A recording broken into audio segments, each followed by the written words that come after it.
Digitize and monetize with iEnt Live, the only platform that provides complete digital support for entertainers, promoters, businesses, and entrepreneurs. Leverage our one-stop digital ecosystem that will allow you to promote your music, sell albums, and host paid events, host webinars and sell courses, promote your concerts, sell tickets and live stream events, and market your business or project to generate new customer leads, traffic, and more. This is all supported by our homegrown AI-driven digital marketing infrastructure that has successfully served hundreds of clients around the world. To learn more, send us a message or call 765-4641.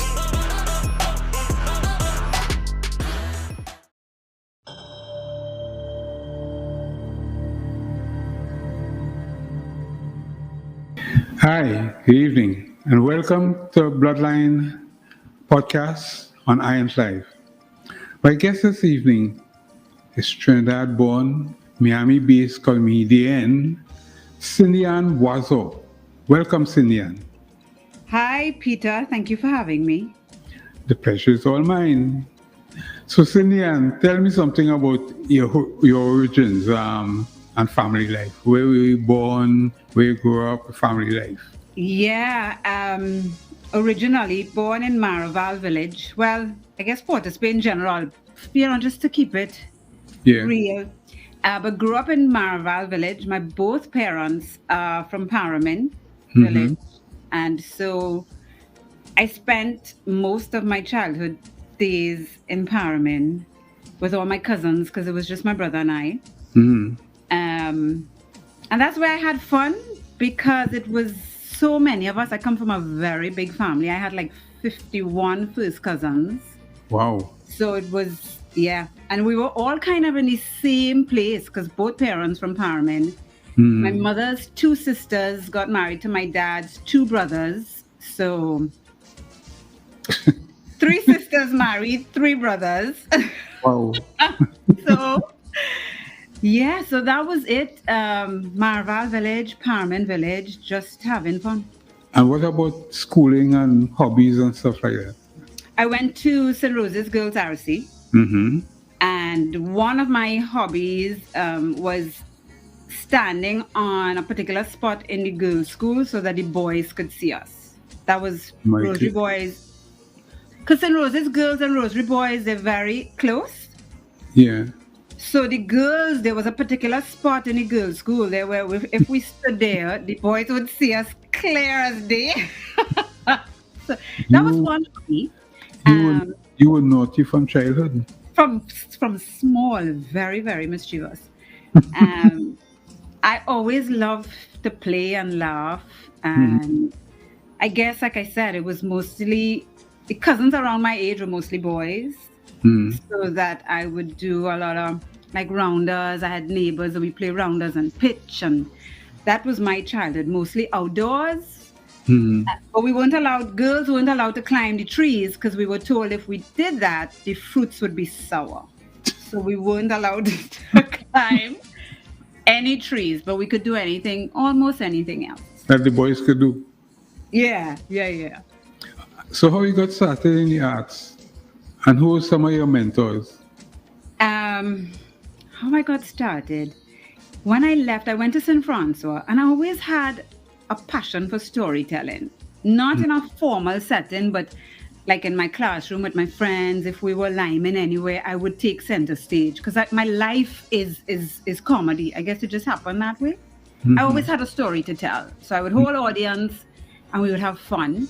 And back then, I wasn't involved in drama and stuff, I guess, because that wasn't something you could tell your parents, at least not my mom, that I wanted to draw. Like, are you out of your goddamn mind? Because she wanted me to teach. My dad was a teacher and my mom was a mental health care nurse. So, and the hospital found her. She didn't go there because she was a little crazy too. So I always liked storytelling, and I remember when Errol, Fabian, and Nigel used to do the Courts ad as a twin. Yeah. My sister friend and I, a friend of mine called Joanne, who went to school with me, we kind of look alike. And we would see them and beg them to bring us in. Like, listen, a twin boy and a twin girl, we could make this happen. And they would just laugh. And then one day, Errol reached out to me. Well, I knew Errol as a friend, just chatting, saying hi. And then he contacted me to do some stuff with him on 105 Mixed Nuts. Mm-hmm. And I would say that was my first time really getting into it. Mm-hmm. He kind of threw me to the wolves too, because I had no script, I had nothing. And he was just like, this is what I need you to do, pop, pop, pop. Mm-hmm. And I did it. I loved it. And then I did a play with Errol, Sprangalang, and Wendell Etienne. Mm-hmm. That would have been 2009, I think, called A Man in My Bedroom. Mm-hmm. I was the only lead female. And it was such a good experience to be with, Errol, Fabian, Sprangalang, and Wendell Etienne. You couldn't ask for better. Right. And I learned so much. And I remember after that play, saying to Wendell, I want to do stand-up comedy. And he was like, well, let's do it. And I was migrating to the States like a few months later. And I said, well, maybe when I get back, we'll start. And then I got here and life happened. And I did a stand-up comedy course at the Hollywood Improv. And that was it. If you had to choose like an alternative career, what do you think you might have choose? Now, teaching. I should have listened to my mom, because before comedy, I was an administrative assistant for years. I did accounting, HR, executive assistant before comedy. And I liked it because I had the opportunity to dress. I always liked dressing. And so I didn't think being a teacher would allow me the opportunity. Teachers to me back then were frumpy and I was like, I'm not doing that. Sitting in no hot class with no, frumpy cotton dress. No, thank you. Now that has changed. Teachers dress up. I would teach kids. I would go into child psychology and deal with children. I love children. Right. Tell me something. So you're a comedian, you're performing now in Miami, etc., right? And the audience loves you. I saw you perform at the local theater and it was downright hilarious. But tell me something. What do you do if the audience doesn't laugh at some jokes you bring? Now I could deal with it. Like I'm okay with the silence. At the beginning, I would cut my set short and just exit the stage because I was like, oh my God, this didn't work. Yeah. Now I can say stuff like, all right, maybe you guys don't like jokes about whatever it is they didn't laugh about. I'll say, all right, you guys not feeling this joke, fine. I thought it was hilarious, but I guess it didn't work. Yeah. And I would move on. I'm able to kind of switch it up a bit. Your audiences in the States, are they more like West Indian audiences or the mix, or you get a lot of Americans laughing as well? Mostly Americans. Mostly Americans. Yeah. Very rare I perform. I produce my own shows too, and that's the only time really that I have a Caribbean audience. Outside of that, it's predominantly Americans or Hispanics. Okay. But mostly Americans. Okay. What was your most embarrassing stage moment? What was well, to be very honest, Peter, I'm not easily embarrassed. So I'm trying to think. If I had to choose one, at the very beginning, there's a joke I do about how Americans love animals, right? And I went to this venue for the first time. I was just starting up. And I spoke about dogs. And I said, Trinidadians, we don't love dogs more than is necessary. I said, we bathe it, we feed it, but you guys want to kiss your dog in your mouth. And this lady said, I love my dog and I think you should just shut up. And I said, okay. At that point, like I said, I had just gotten started. So I just ended my set. I said, oh, okay. And I just walked off the stage and I just felt like, oh my God, I didn't know what to say. But that would be it. I can't think of one. I'm not that easily embarrassed. You have to come real good. Embarrassing. Real good. Tell me, how you succeed with the balancing act between being a wife, a mother, and a performer? I like that you assume that I'm successful at it, because I'm not. Well, I like the assumption. It's good. Well, being a mom, my son is 26 years old. So he's on his own. He's doing his thing. I think I equipped him with the right tools. That he lives in New York. He does his stuff, and we have a very good relationship. So we talk ever so often. He supports me, and I'm not as hands-on that I don't need to be anymore. So that allows me to do me. And my husband too. The truth is, I haven't seen him in so long. Listen, and it's not that he's not around. It's just that I stopped looking at him. I'm kidding. He is supportive. He is very supportive. I honestly, all my life, I've taken care of my son. I've taken care of everything else around me. And I'm at that point of my life now where it's my time. Okay, enjoy it. It's my time. I'm taking full advantage. But I do have the support. I really do. I'm glad to hear this. But now it's your time to do some Q&A with me on blood pressure. That's my little trivia section here. Let's go. You ready? Let's go. So question number 1. Tiramisu or red velvet cake? Red velvet. Sushi or dim sum?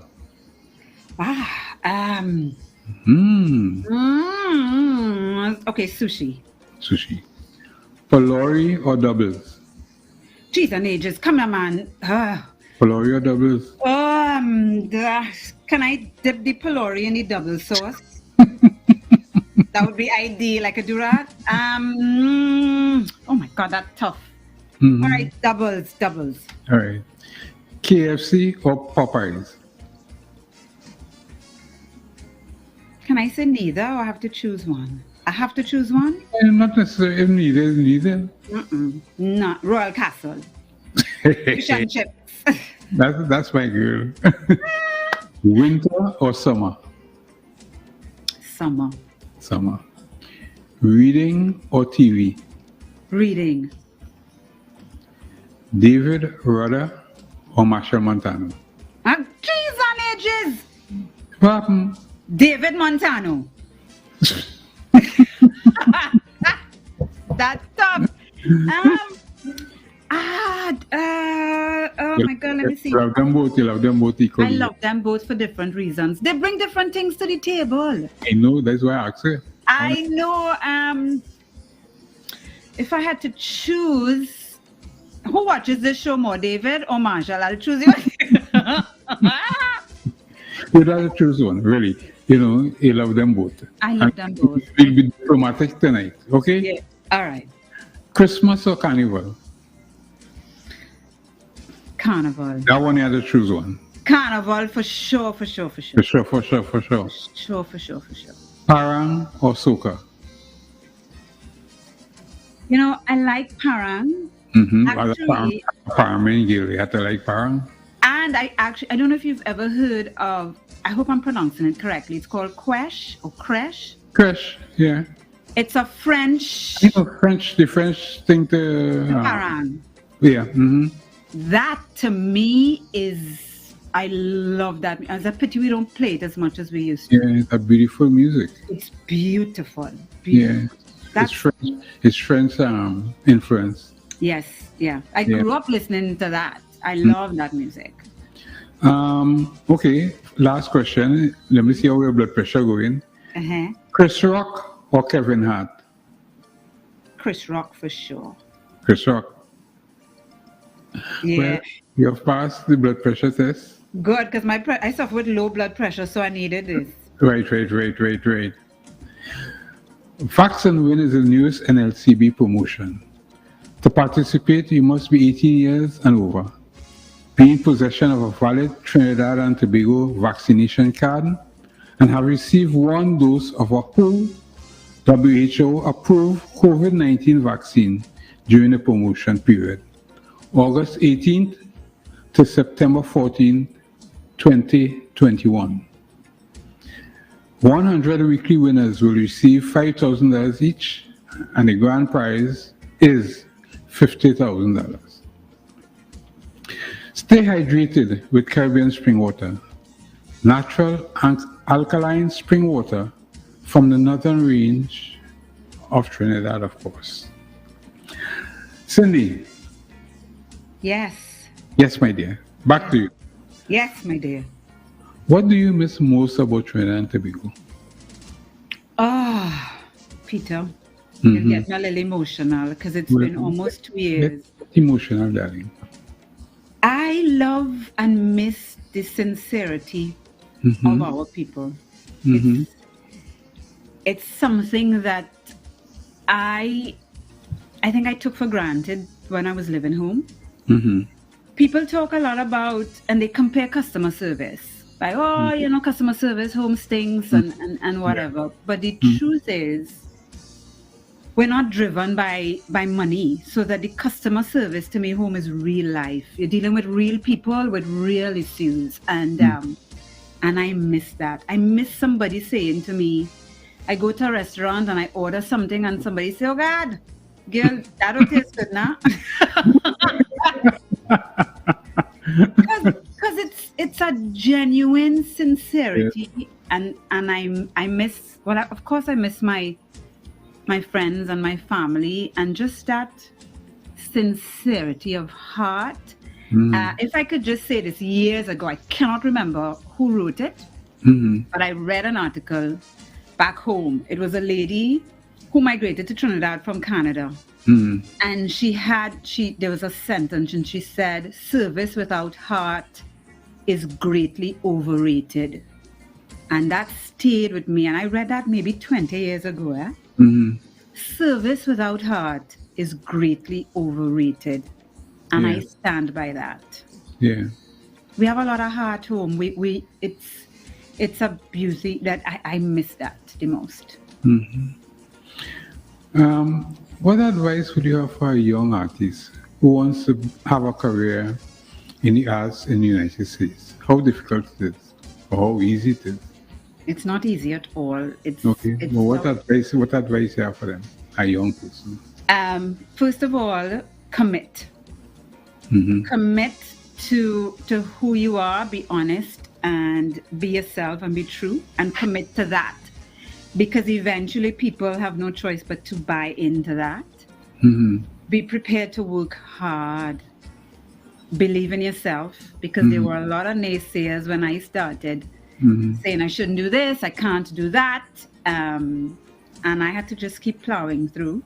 Be true to yourself, commit, and work hard, and just keep going, keep focused. And I think that's what it is. And be kind to people. Be kind to people. Well, I'm reading and I'm seeing that the COVID pandemic is doing quite a toll on the United States, especially Miami and Florida. How are you dealing? How have you been dealing with it? Like, performing and the vaccinated versus the anti-vax posse. I know. I have to say, at the beginning, the whole thing took a toll on my mental health. Like, I struggled because comedy is my life, and I wasn't able to perform for like 7 months, like nothing. I did a couple of Zoom shows, but nothing like live in person energy. And we started back, and we've been going well. I got vaccinated back in June, I think, May or June. And we've been doing pretty good. There are quite a few venues who take all the precautions. They sanitize the mic. There's something called a mic condom that you put, it's like a shower cap. And you put it on the mic. So some venues give that. I have my own spray that I walk with. So I spray the mic, my alcohol spray. Yeah. And for the most part, I think the comedians themselves, we respect each other so that we know to stay away and stuff like that. And it's easy when you're in the back, you're in the green room, you're not really in the audience where you have to, you know what I mean, socialize and touch and get too close. So it's been challenging, but we were doing very well at some point. And now with this new variant, people are now staying away a little more, and we're seeing the pushback. Yeah. I say, to me, you can't fight the data. The information is there. I ask people, please, to do your own due diligence and stop with the forwards and really just sit and think for a minute about how we can get out of this. I made the choice because of my career, and I want to travel, and I want to come home, and I want to see family, and think of your why you want this to be over, and for whom, and let's make the right choice so that we could get back on track. But as a comedian, right, does any part of your new routine have any because COVID is not funny, right? Right. But at least something in your routine advising people on what they should do and what they shouldn't do, and the restrictions and the protocols and stuff like that. No. I don't know. But I just want to say this, because you said COVID isn't funny. And people get very caught up in what should be funny and what should be not. As a comedian, I believe everything is funny. It can be funny. Spin it. Yes, everything from mental health to whatever can be funny. So COVID is funny because there are funny things to be said about it. Like when it started, I was happy that people were avoiding me. Like I was like, this is amazing. I felt like I was always some sort of queen. People would see you and I just go walk around. I'm like, this is amazing. I could live my life like this. But no, I don't touch on it at all. It's so, everybody's doing it, so it's just not my thing. Okay. Tell me something. What is the potential for Caribbean comedy on the world stage? Is there space for it? How much time we have? How much time we have, boy? We have time? Let's talk. I think I'll tell you my experience when I came home to do my very first show. You were there. When I described the format of the show, I got so much flack and so much, no, you can't do that. You can't have a show without intermission. Cindy Ann, people need intermission. I'm like, no, they don't. I'm not having an intermission. There's no intermission. When I said I would time people, because here you get a light telling you, okay, time to wrap it up. You can't, but if a man telling a joke, will you stop him? I'm like, yeah, pretty much. He has to get off the stage. His time is up. I'm working on a thing, and oh my God, I got so much flack and criticism and pushback. I think we have to, because we're so funny and so talented.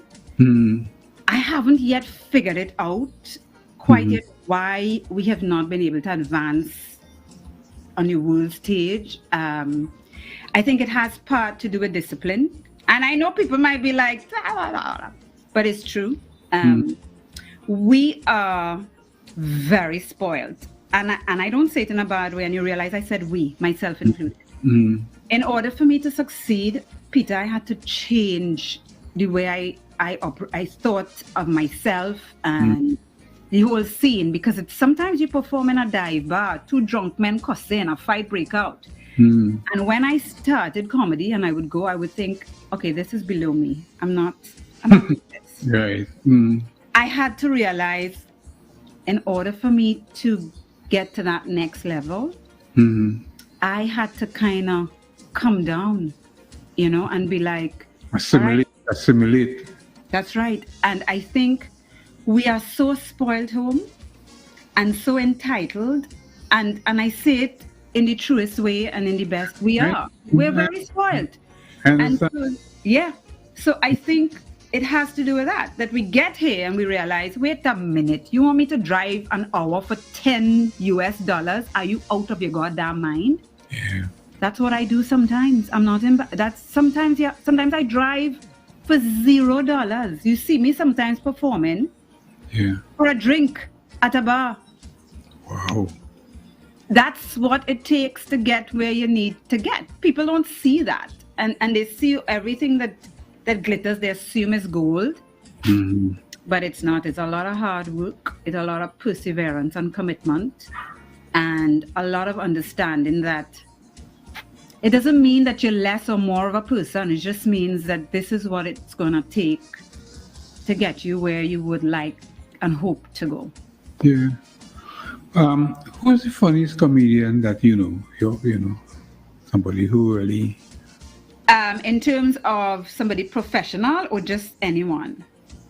Anyone and professional. Professionally, for me, Patrice O'Neill was someone who I have looked at his special, I don't know, maybe 100 times. Yeah. Of course, I love Dave Chappelle and Bill Burr. Outside of that, my friend Joanne is, I mean, she's the one person I can call, and without saying too much, she's hilarious. And I have a few cousins in Paramin who are so talented. My cousin Delano can take the stage at any time and just keep a whole big group so entertained. He's very, very funny. Right. So what about people like Chris Rock, Kevin Hart, those people? I love them. I love Chris Rock. I love Kevin Hart's energy. Yeah. Chris Rock, I love the way he structures his jokes. I like Wanda Sykes. I mean, I could list... Yeah, a whole lot of people. Oh my God, there's so many people for so many different reasons. Like Wanda Sykes to me writes beautifully. When I listen to her and I watch the flow of her jokes and her structures and her punchlines and her act outs, I'm just like in awe of her craft, you know. So I recently got the opportunity to see Dave Chappelle live, and people were like, "How was it?" I'm like, I have no clue. I was so enamored by this man. I didn't hear a thing he said. I was sitting looking at him like this. Yeah. After the show, and I thought, I don't remember anything he said. He's that. Yeah. So I just love watching comedians, and because especially now that I'm in it, and I know what it takes. So I love seeing how they can take one thing and bleed it. Like you can talk about a microphone for 20 minutes if you know what I mean? So that's what they tell you. Take something and just rinse it out until there's nothing else left. Yeah. It's such a beautiful art form that I love it so much because you have to be true and vulnerable and just raw and real to let people connect. And I had to learn that over time. Yeah. Because coming from the Caribbean, you know, you don't want people in your business. You don't want to say this. You don't want to say that. But you have to. I've learned that you have to. How many years now you've been doing this? 6 years. September will be 6 years. That's 6 years? 6 years. You look like longer than that. I know. Well, I've been a clown all my life, if that's what you mean. But professionally, September will be 6 years. Cindy, I think you're doing a remarkable job. Oh, thank you. You know, just continue keeping Trinidad and Tobago on that comedy stage, you know. It would be nice to have you back home to do a show, a big show in Trinidad, you know. Yeah. And somebody, you know, guys here who's still around, because we lost along with, you know. I know, quite a few. And I always try to, well, you've been to my shows. I always try to, I bring someone from here, and then I include local art. Like I've had Errol on the show, I've had Peter Kelly. The last one, I thought the last one was real good. Yeah, which one were you at the last one? Little Carib Theatre. You couldn't make the Central Bank was my last show. I was at Central Bank. No, you couldn't come. I couldn't come, okay, I can't remember now. I don't think you came, but Central Bank was the last. I think I was there. Okay. Central Bank was the last one. Yeah, just two more questions after you. Okay. What has COVID-19 taught you most about yourself? most about myself, COVID-19. It has taught me that I'm okay with my own company, and I have so much mental health issues. COVID-19 taught me that I'm okay with being by myself, that I'm fine in my own space, by myself. Just it has taught me to be honest with my feelings for the people whom I love. That it's let people know how you feel about them now, because sometimes we want to say something, but you don't want to deal with the aftermath of it or whatever. It really pushed me to look, because I spent so much time by myself, to look within and deal with some of my demons. Not some of them I couldn't even catch. They're so quick. But you have fast demons. You have fast moving demons. Yeah, boy. Some of them quick. By the time I realized, I was like, oh, I should have gotten that one before it left. Yeah. But it has taught me that I too have so much work to do on myself, and have so much, apart from work to do on myself, so much to give to so many people who are not as fortunate as I am. So, what's in the future for Cindy Ann? When is your next show? I have a show tonight. You're kidding? We're doing a ladies' night show tonight. A group, myself and some real, can I say badass? I could say yeah, you can say that. Yeah. Some badass female comics tonight. We're doing a ladies' night, and then I have a show on Friday. Okay. My hope and my goal is to get into a few comedy festivals, because that's when you get, you start networking and you get different eyes on you. I actually got accepted to my first festival, but it was postponed because of COVID. COVID, yeah. So in the future for me is to do a show at home where I can give back. Shoot, whether it's my special, I want to do a special and I want to do it at home. Yeah. And one day just kind of, I guess, open doors for the younger comics. If there's anybody looking on and they need advice or they need any sort of assistance, I would love to help in any way I can. But the future for me is to make it on the world stage, Peter, to get a Netflix special, where I could stand and say, most times I open with a Trini song, and I always say I'm from Trinidad and Tobago, and I'm so proud of who we are, and so proud of, I just want people to know who we are and come home. So that's what's in this future for me. Okay, my dear. Well, it's been nice seeing you and talking to you after, over 2 years? Over 2 years. Yes. Almost. Yeah, it's been over 2 years. I haven't seen you. The last time I was home, I saw you. Yeah. So thank you so much for being my guest this evening. Thank you for having me. I wish you all the best. I always tell you that. I can't believe how you've just grown in a different direction. To me, Lord, I love it. And I wish you continued success.